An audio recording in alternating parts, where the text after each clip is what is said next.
Que moi, ça a été très naturel, l'esprit combattant. J'ai toujours eu ça depuis jeune, depuis tout petit. C'est toujours plus facile de freiner un gars qu'à la dalle que de pousser quelqu'un qui est en manque de faim. Et moi, c'est vrai que on m'a toujours un petit peu contrôlé, un petit peu calmé un petit peu ma faim. Et quand on lâchait, on me lâchait vraiment, quoi.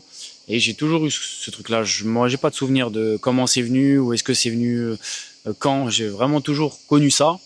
Même ça m'a fait défaut hein, dans des fights où j'ai été touché et j'avais gros ego, grosse fierté et je suis reparti à la guerre.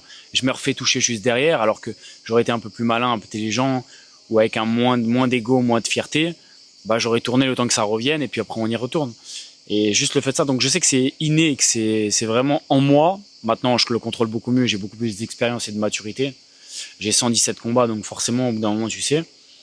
Mais ouais, j'ai pas de souvenir. Je pense que vraiment ça vient depuis tout jeune. Et j'ai toujours été quelqu'un qu'il fallait freiner que plutôt pousser.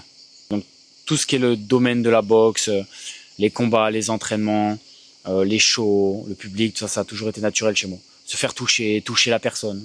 Ça, c'est des choses qui ont été instinctives et naturelles. Malgré que oui, on a toujours de la pression, on a toujours du stress, la peur de perdre en public. En tout cas moi, c'était ça, la peur de perdre en public. Et ça nous fait redoubler d'efforts pour pouvoir